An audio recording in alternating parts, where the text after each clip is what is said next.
Hi students, in the previous class we have discussed about the government undertakings. In that there are three classifications. One is departmental undertakings, second one is statutory corporation, and the third one is government company. In departmental undertakings, you know the meaning and features of department undertakings. Departmental undertakings, it is an enterprise established as a department of the concerned ministry or a parliament. Example, railway department, finance department, revenue department. These are the examples for government departmental undertakings. And we already discussed about the features of departmental undertakings. Today class we have to learn the merits or advantages of departmental undertakings. In this class you have to know what are the merits or advantages of departmental undertakings. Departmental undertakings involve some benefits or advantages or merits. Those are: number one, that is given in point by point. There are 4 points classified as 4 points. Number one, these departmental undertakings, these undertakings facilitate the parliament to exercise effective control over their operations. Departmental undertakings helps to the parliament to take a control on the activities of the departments. They can easily control the activities of the departments. It is the first advantage, merit. ಇದು ಅಂದರೆ departmental undertaking ಏನೇ activity ಆದರೆ ಅದು ಪಾರ್ಲಿಮೆಂಟ್ಗೆ help ಆಗುತ್ತೆ.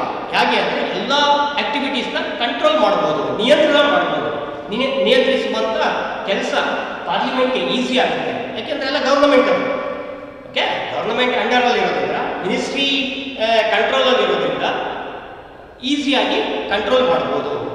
ಯಾವುದೇ ಒಂದು department, government department ಯಾವುದೇ ಆಗಲಿ ಅದನ್ನು ಈಸಿಯಾಗಿ ಕಂಟ್ರೋಲ್ ಮಾಡೋದಕ್ಕೆ ಹೆಲ್ಪ್ ಆಗುತ್ತೆ, ಪಾರ್ಲಿಮೆಂಟ್ ಹೆಲ್ಪ್ ಆಗುತ್ತೆ. Second one, this ensures A high degree of public accountability. Departmental undertakings ensure high degree of public accountability. Accountability means it is answerability. That this department should be answerable to the ministry or parliament directly. Therefore, it has a high degree of public accountability. Public means these all activities or all the transactions of these departments should be disclosed or should be sent. The reports of these activities should be sent to the parliament or the ministry. Therefore, these are the high degree of public accountability. ಅಂದರೆ ಇಲ್ಲಿ ಈ departmental undertakings ನಡೀತಾ ಇರುವಂಥ ಎಲ್ಲ transaction ಅಥವಾ ಎಲ್ಲ activities control ಇರುತ್ತೆ. ಜೊತೆಗೆ ಇದು ಪಾರ್ಲಿಮೆಂಟ್ ಅಥವಾ ಕನ್ಸರ್ನ್ ಮಿನಿಸ್ಟ್ರಿಗೆ ಇದು ಆನ್ಸರ್ನ ಮಾಡಬೇಕು. ಇಲ್ಲಿ ಯಾವುದೇ ರಿಪೋರ್ಟನ್ನು ಕಳಿಸ್ಕೊಡ್ಬೇಕು. ಎಲ್ಲಿಗೆ? ಪಾರ್ಲಿಮೆಂಟಿಗೆ ಕಳಿಸ್ಕೊಡ್ಬೇಕು, ಇಲ್ಲಾಂದರೆ ಕನ್ಸರ್ನ್ ಮಿನಿಸ್ಟ್ರಿಗೆ ಕಳಿಸ್ಕೊಡ್ಬೇಕು. ಅಲ್ಲಿ ಪಬ್ಲಿಕ್ಗೆ ಅದು ಪಬ್ಲಿಕ್ ಆಗೇ ಆಗುತ್ತೆ. ಗೊತ್ತಾಯ್ತು? ಅದು ಪಬ್ಲಿಕ್ ಆಗುತ್ತೆ. ಪಬ್ಲಿಕ್ ಹೇಗಾಗುತ್ತೆ ಅಂದರೆ ಎಲ್ರಿಗೂ ಗೊತ್ತಾಗುತ್ತೆ. ಪಾರ್ಲಿಮೆಂಟಲ್ಲಿ ಮಿನಿಸ್ಟರ್ ಇರ್ತಾರೆ, ಆ ಮಿನಿಸ್ಟ್ರಿಗೆಲ್ಲ ಗೊತ್ತಾಗಿರುತ್ತೆ. ಆಯ್ತಾ? ಅಲ್ಲಿ ಮೆಂಬರ್ಸ್ ಇರ್ತಾರೆ, ಎಲ್ಲ ಮೆಂಬರ್ಸ್ಗೂ ಇದರ ಆಕ್ಟಿವಿಟೀಸು ಗೊತ್ತಾಗ್ತಾ ಇರುತ್ತೆ. ಯಾಕೆಂದರೆ ಅದು ನೇರವಾಗಿ ಡಿಸ್ಕಷನ್ ಆಗುತ್ತೆ. ಎಂಟೈರ್ ಇಂಡಿಯಾದಲ್ಲೇ ಅದನ್ನ ನೋಡ್ಬೋದು, ಡಿಸ್ಕಸ್ ಆಗುತ್ತೆ ಏನಾಗ್ತಾ ಇದೆ ಡಿಪಾರ್ಟ್ಮೆಂಟಲ್ಲಿ. ಎಕ್ಸಾಂಪಲ್, ರೈಲ್ವೆ ಡಿಪಾರ್ಟ್ಮೆಂಟ್ ಅಂದರೆ ರೈಲ್ವೆ ಡಿಪಾರ್ಟ್ಮೆಂಟ್ ಬಡ್ಜೆಟ್ ಆಗುತ್ತೆ, ರೈಲ್ವೆ ಡಿಪಾರ್ಟ್ಮೆಂಟ್ ಸೆಷನ್ನಲ್ಲಿ ಡಿಸ್ಕಸ್ ಆಗುತ್ತೆ, ಅಲ್ಲಿ ನೋಡ್ಬೋದು. ಅಲ್ಲಿ ಪಬ್ಲಿಕ್ಸು ಗೊತ್ತಾಗ್ತಾ ಇರುತ್ತೆ ಏನಾಗ್ತಾ ಇದೆ ರೈಲ್ವೆ ಡಿಪಾರ್ಟ್ಮೆಂಟ್ ಅಂತ. ಹಾಗಾಗಿ ಇದು ನೇರವಾಗಿ ಪಾರ್ಲಿಮೆಂಟಿಗೆ ಆನ್ಸರಬಿಲಿಟಿನ ಹೊಂದಿರುತ್ತೆ. ಯಾವುದು departmental undertakings. Next one, the revenue earned by the enterprise goes directly to the treasury. Okay, the revenue earned by the departmental undertakings is directly credited or goes to the government treasury. This is the one of the revenue, one of the income for the government. It is the one of the major income for the government. It is the one of the sources of income for the government. ಅಂದರೆ ಇಲ್ಲಿ revenue ಏನು ಬರುತ್ತೋ ಡಿಪಾರ್ಟ್ಮೆಂಟ್ಗಳಲ್ಲಿ, railway ಡಿಪಾರ್ಟ್ಮೆಂಟಲ್ಲಿ ಏನು revenue ಬರುತ್ತೆ, ಅಥವಾ ಇನ್ಯಾವುದೋ tax ಡಿಪಾರ್ಟ್ಮೆಂಟಲ್ಲಿ ಏನು revenue ಬರುತ್ತೆ, ಅಥವಾ ಇನ್ಯಾವುದೋ ಇರಿಗೇಷನ್ ಡಿಪಾರ್ಟ್ಮೆಂಟಲ್ಲಿ ಏನು ರೆವಿನ್ಯೂ ಬರುತ್ತೋ ಅದು ನೇರವಾಗಿ ಗೌರ್ಮೆಂಟ್ ಟ್ರೆಸರಿಗೆ ಕ್ರೆಡಿಟ್ ಆಗುತ್ತೆ. ಆಯ್ತಾ? ಅದು ಯಾವುದು ಡಿಪಾರ್ಟ್ಮೆಂಟ್ಸ್ಗಳ ಇನ್ಕಮ್ ಅಲ್ಲ, ಅದು ಯಾವುದೇ ಇನ್ಕಮ್ಮು ಗೌರ್ಮೆಂಟ್ ಇನ್ಕಮ್, ಗೌರ್ಮೆಂಟ್ ಟ್ರೆಸರಿಗೆ ಡೆಪಾಸಿಟ್ ಆಗ್ತಾ ಇರಬೇಕು. ಯಾಕೆಂದರೆ ಗೌರ್ಮೆಂಟ್ ಇವ್ರಿಗೆ ಫಂಡ್ ಕೊಟ್ಟಿರುತ್ತೆ, ಫಂಡ್ ರಿಲೀಸ್ ಮಾಡಿರುತ್ತೆ ಬಜೆಟಲ್ಲಿ. ಹಾಗಾಗಿ ಗೌರ್ಮೆಂಟ್ಗೆ ಡೆಪಾಸಿಟ್ ಮಾಡಬೇಕು. ರೆವಿನ್ಯೂ ಕೂಡ ಇಲ್ಲಿ ಏನು ರೆವಿನ್ಯೂ ಬರುತ್ತೆ ಎಲ್ಲ ಗೌರ್ಮೆಂಟ್ ಡೆಪಾಸಿಟ್ ಮಾಡಿಬಿಡ್ತಾರೆ. ಗೌರ್ಮೆಂಟ್ ಟ್ರೆಸರಿ ಇದೆ, ಟ್ರೆಸರಿಗೆ ಡೆಪಾಸಿಟ್ ಮಾಡಬೇಕು. ಆ ಟ್ರೆಸರಿಗೆ ಡೆಪಾಸಿಟ್ ಮಾಡಿದ್ರೆ ಗೌರ್ಮೆಂಟ್ಗೆ ಒಂದು ಇನ್ಕಮ್ ಸೋರ್ಸ್ ಬರುತ್ತೆ. ಆಯ್ತಾ? Is the one of the major source of income for the government. ಆಯ್ತಲ್ಲ? ಇದನ್ನ ಈ ಒಂದು ಆದಾಯ ಏನು ಬರುತ್ತೋ ಈ ಆದಾಯದಿಂದ ಅದಕ್ಕೆ ಏನು ಆಕ್ಟಿವಿಟಿ, ಎಕನಾಮಿಕ್ ಆಕ್ಟಿವಿಟಿ ಏನು ಮಾಡ್ಬೋದು, ಡೆವಲಪ್ಮೆಂಟ್ ಆಕ್ಟಿವಿಟಿ ಏನು ಮಾಡ್ಬೋದು ಅನ್ನೋದು ಗೌರ್ಮೆಂಟ್ ಡಿಸೈಡ್ ಮಾಡ್ಬೋದು. ಏಕೆಂದರೆ ಇನ್ಕಮ್ ಬರುತ್ತೆ, ಟ್ಯಾಕ್ಸ್ ಡಿಪಾರ್ಟ್ಮೆಂಟಲ್ಲಿ ಬರುತ್ತೆ, ರೈಲ್ವೆ ಡಿಪಾರ್ಟ್ಮೆಂಟಲ್ಲಿ ಇನ್ಕಮ್ ಬರುತ್ತೆ, ಇನ್ಯಾವುದೋ ಡಿಪಾರ್ಟ್ಮೆಂಟ್ ಇನ್ಕಮ್ ಬರುತ್ತೆ. ಎಲ್ಲ ಇನ್ಕಮ್ ಅದಕ್ಕೆ ಬಂದರೆ ಅದು ಡೆವಲಪ್ಮೆಂಟ್ ಆಕ್ಟಿವಿಟಿ ಏನು ಮಾಡಬೇಕು ಅದಕ್ಕೆ ಹೆಲ್ಪ್ ಆಗುತ್ತೆ ಗೌರ್ಮೆಂಟ್. ಹಾಗಾಗಿ ಒಂದು ಮೇಜರ್ ಸೋರ್ಸ್, ಇನ್ಕಮ್ ಸೋರ್ಸು ಇದು ಕೊಡುತ್ತೆ. ಯಾವುದು? Departmental undertakings. Next, where the national security is concern, ಅಂದರೆ ನ್ಯಾಷನಲ್ ಸೆಕ್ಯೂರಿಟಿ ಎಲ್ಲಿ ಅವಶ್ಯಕತೆ ಇದೆಯೋ, ನ್ಯಾಷನಲ್ ಸೆಕ್ಯೂರಿಟಿ ಎಲ್ಲಿ ಅವಶ್ಯಕತೆ ಇದೆಯೋ ಅಂತದಕ್ಕೆ where the national security is concern this form is most suitable since it is under direct control and supervision of the concern ministry. Where the national security is concern, ಎಲ್ಲಿ ಇದರ ಅವಶ್ಯಕತೆ ಇರುತ್ತೋ, security ಅವಶ್ಯಕತೆ ಇರುತ್ತೋ ಅಂತ ಆಕ್ಟಿವಿಟೀಸ್ಗೆ. Okay, where the national security is concern this form is more suitable. Okay, this government undertakings are departmental undertakings are more suitable where the national security is important. Example, Indian Army. Indian Army, it is the department of central government department. It is essential. It is essential for the national security. Therefore, it should be undertaken by the government. ಗವರ್ನಮೆಂಟಲ್ಲೇ ಅದು ಇರಬೇಕು. Indian army ಇದೆ, ಅದು national ಸೆಕ್ಯೂರಿಟಿಗೆ ಬೇಕೇ ಬೇಕು ಅಂತ ಆಕ್ಟಿವಿಟಿಗಳನ್ನು ನಾವು ಪ್ರೈವೇಟಿಗೆ ಕೊಡೋದಾಗಲಿ ಅಥವಾ ಪ್ರೈವೇಟ್ನವ್ರಿಗೆ ಕೊಟ್ಟರೆ ಪ್ರಾಬ್ಲಮ್ ಆಗುತ್ತೆ. ಸೆಕ್ಯೂರಿಟಿ ನಮಗೆ ಇಂಪಾರ್ಟೆಂಟು, ಆಯ್ತಲ್ಲ? ಅಲ್ಲಿ ಬರುವಂಥ ರೆವಿನ್ಯೂ ಆಗಲಿ ಅಥವಾ ಇನ್ನೇನಾಗಲಿ ಅದು ಇಂಪಾರ್ಟೆಂಟ್ ಆಗ ನಮಗೆ ಸೆಕ್ಯೂರಿಟಿ ಇಂಪಾರ್ಟೆಂಟ್. ಸೆಕ್ಯೂರಿಟಿ ಇಂಪಾರ್ಟೆಂಟ್ ಆದಾಗ ನಾವು ಗೌರ್ನಮೆಂಟ್ ಡಿಪಾರ್ಟ್ಮೆಂಟ್ ಆಗಿ ಇಟ್ಕೊಂಡ್ರೆ ಬೆಟರ್. ಅದನ್ನು ಡಿಪಾರ್ಟ್ಮೆಂಟ್ ಆಗೇ ಇಟ್ಕೋಬೇಕು, ಅದನ್ನು ಬೇರೆ ಟೈಪ್ನಲ್ಲಿ ಮಾಡೋಕ್ಕೆ ಹೋಗ್ಬಾರ್ದು, ಪ್ರೈವೇಟ್ ಆಗಲಿ ಮಾಡೋಕ್ಕೆ ಹೋಗ್ಬಾರ್ದು. ಪ್ರೈವೇಟೈಸೇಟ್ ಮಾಡಿದ್ರೆ ನಾವು ಅದು ಪ್ರಾಬ್ಲಮ್ ಆಗುತ್ತೆ. ಯಾಕೆಂದರೆ ಸೆಕ್ಯೂರಿಟಿ ಇಂಪಾರ್ಟೆಂಟ್, ನೇಷನ್ ಸೆಕ್ಯೂರಿಟಿ ಇದೆಯಲ್ಲ ಅದು ಇಂಪಾರ್ಟೆಂಟ್ ಇರುತ್ತೆ. ಹಾಗಾಗಿ ಎಲ್ಲಿ ನ್ಯಾಷನಲ್ ಸೆಕ್ಯೂರಿಟಿ ಇಂಪಾರ್ಟೆಂಟ್ ಇರುತ್ತೋ ಅಂಥದಕ್ಕೆ ಸೂಟ್ ಆಗುತ್ತೆ ಡಿಪಾರ್ಟ್ಮೆಂಟ್. ಗೊತ್ತಾಯ್ತಾ? ಈಗ ಇರಿಗೇಷನ್ ಡಿಪಾರ್ಟ್ಮೆಂಟ್ ನಮ್ಮ ಸೆಕ್ಯೂರಿಟಿ, ಫುಡ್ ಸೆಕ್ಯೂರಿಟಿ ಕೊಡಬೇಕು, ಫುಡ್ ನಾವು ಇಂಪ್ರೂವ್ಮೆಂಟ್ ಮಾಡಬೇಕು, ಡೆವಲಪ್ಮೆಂಟ್ ಮಾಡಬೇಕು ಅಲ್ಲ.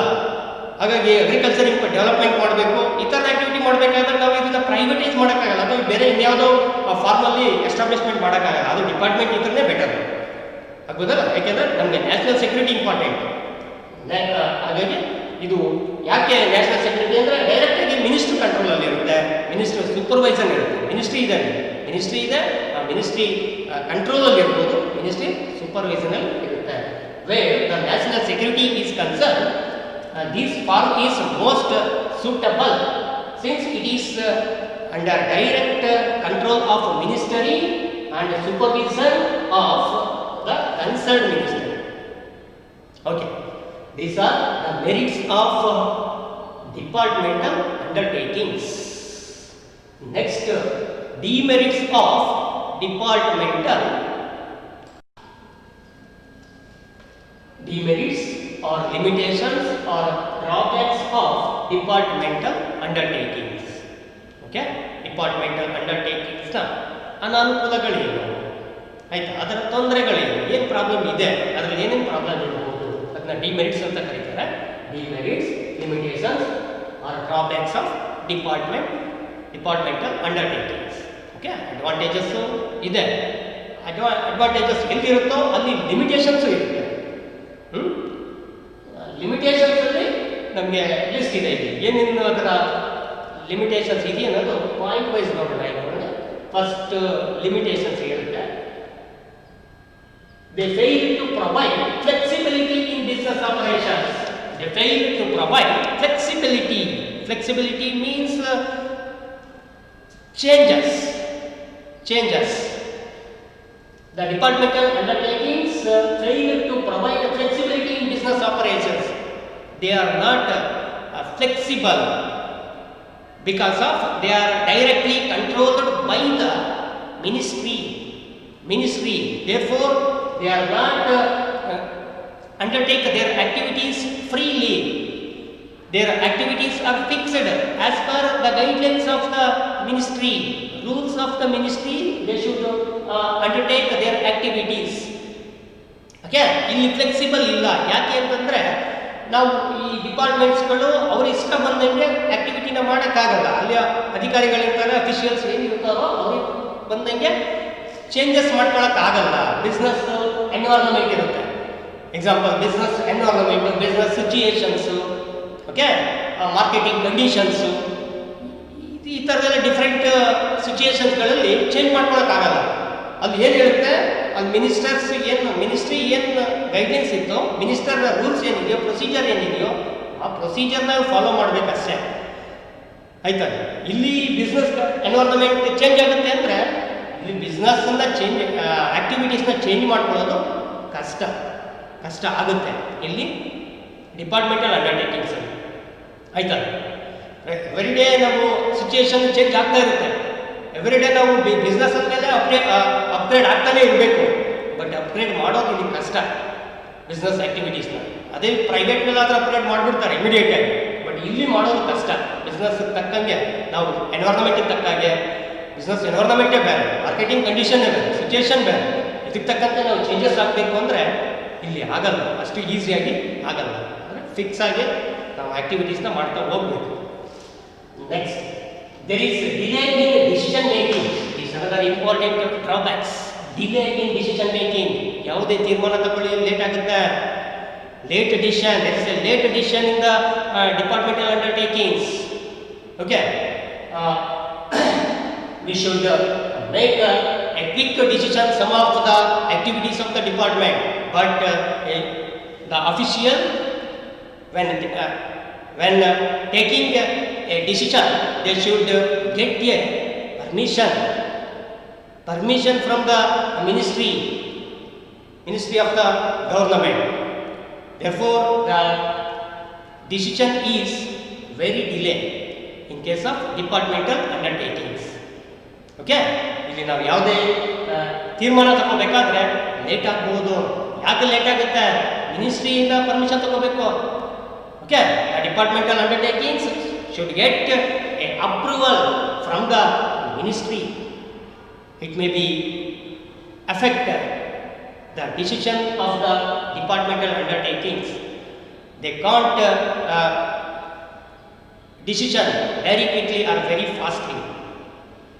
Okay, ಇಲ್ಲಿ ಡಿಸಿಷನ್ ತಗೊಳ್ಳೋದು ತುಂಬ ಲೇಟ್. ನಾವು ಏನಾದರೂ ಡಿಸಿಷನ್ ತಗೋಬೇಕಂದ್ರೆ ಅಲ್ಲಿ ಪರ್ಮಿಷನ್ ಬೇಕು. ಆ ಪರ್ಮಿಷನ್ ತಗೊಳ್ಳೋದಕ್ಕೆ ಅಲ್ಲಿಂದ ನಾವು ಅಪ್ರೂವಲ್ ಮಾಡಿಸ್ಕೊಬರೋದಕ್ಕೆ ಇಲ್ಲಿ ಯಾವುದೇ ಒಂದು ಆ್ಯಕ್ಟಿವಿಟಿ ಸಿಚುಯೇಷನ್ನೇ ಚೇಂಜ್ ಆಗಿಬಿಟ್ಟಿರುತ್ತೆ. ಇದು ಒಂದು ಪ್ರಾಬ್ಲಮ್ ಇದೆ. Next these are unable to take advantages of business opportunities. Today we should upgrade according to the situation or marketing condition of our activities. Okay, we should upgrade our activities according to the situation. But in case of departmental undertakings, we can't upgrade the activities, we can't change the activities according to the environment. Therefore, the business opportunities are not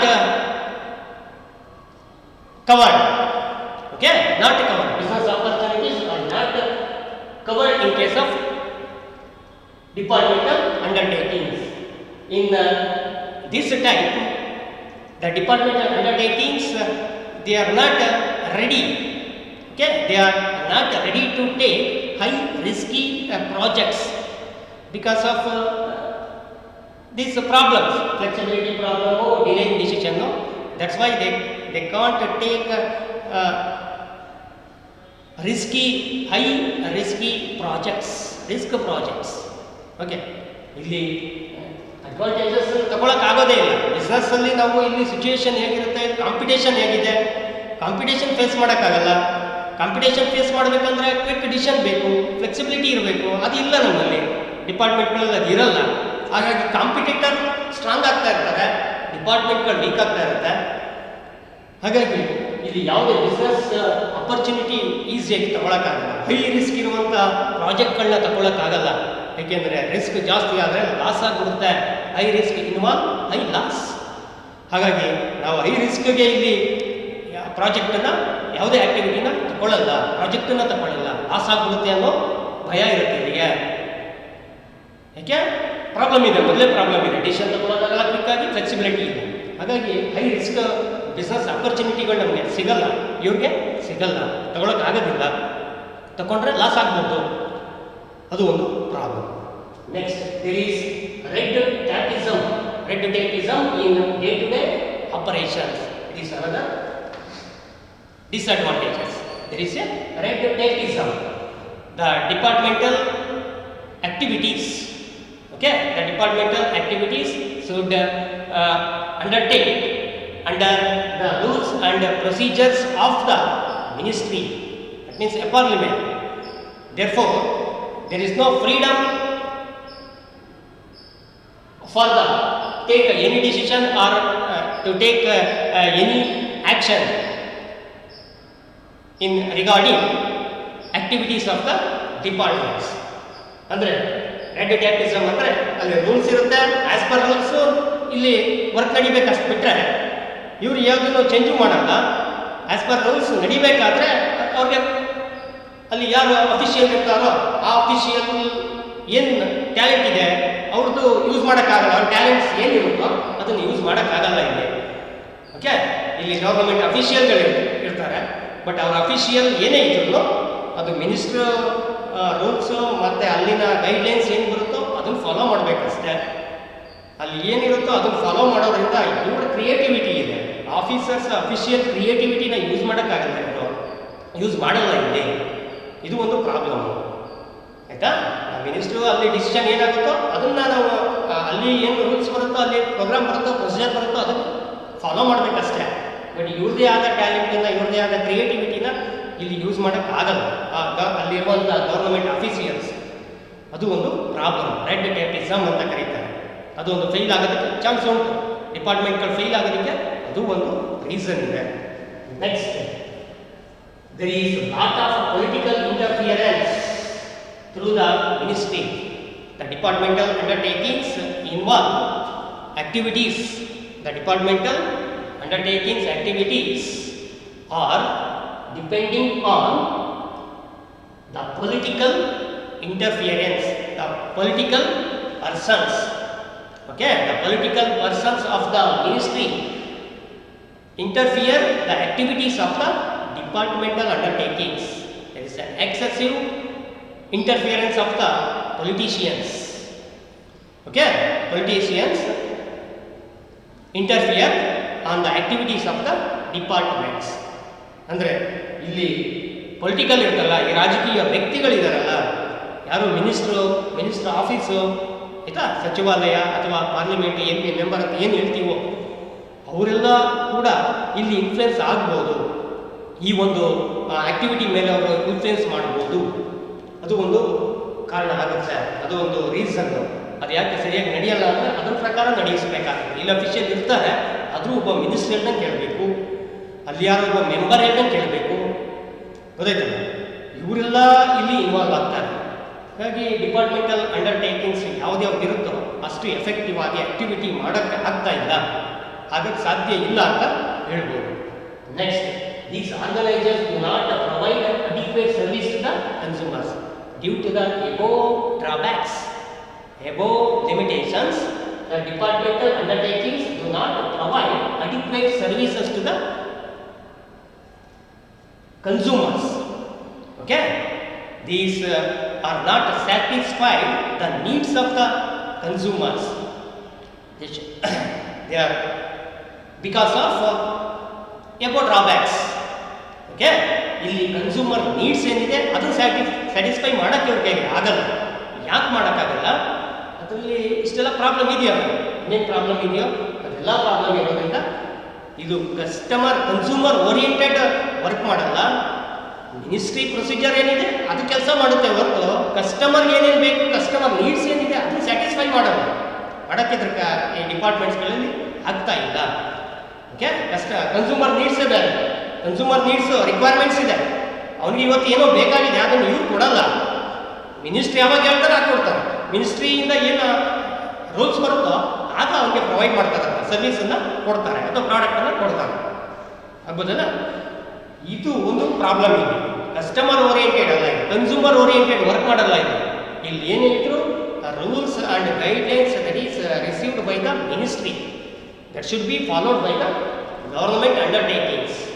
They are not provide a service on the basis of customer oriented, customer needs. Okay, yes, these are the limitations of departmental undertakings.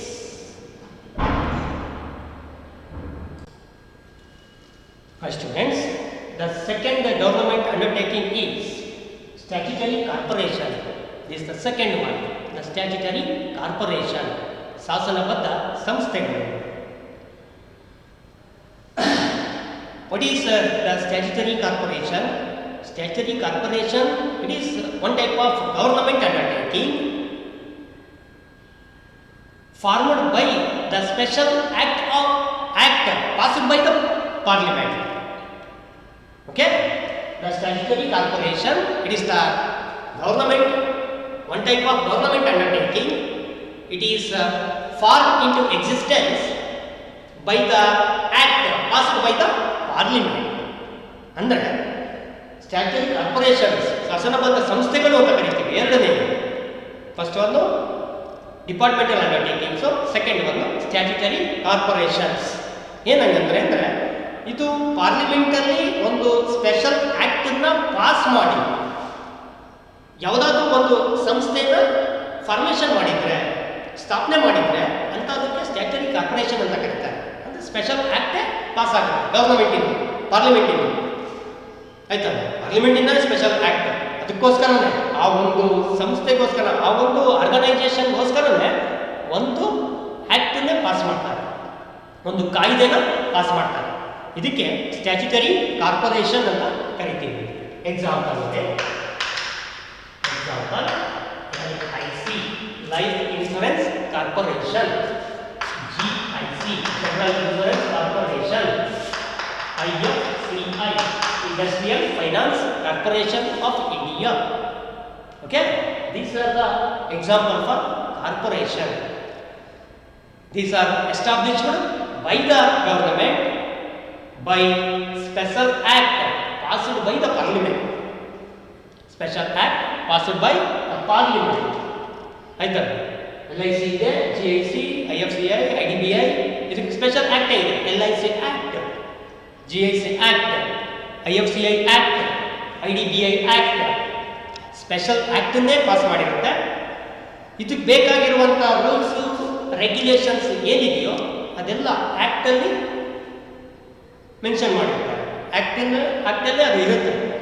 Okay, they should undertake these are undertake their activities according to the rules or guidelines of the act. Act means that is act passed by the parliament. Okay. The statutory corporation, this is government, one type of government enterprise. Government enterprise. It is formed into the formed by the parliament by passing special act. Okay, it is an enterprise passed by the parliament by passing a special act. Example: LIC, GIC, IFCI, IDBI, SFCs, state finance corporations. Okay, these are example for statutory corporations. Thank you, students. In the next class, we will discuss about the features, merits and limitations of statutory corporations. Okay, thank you.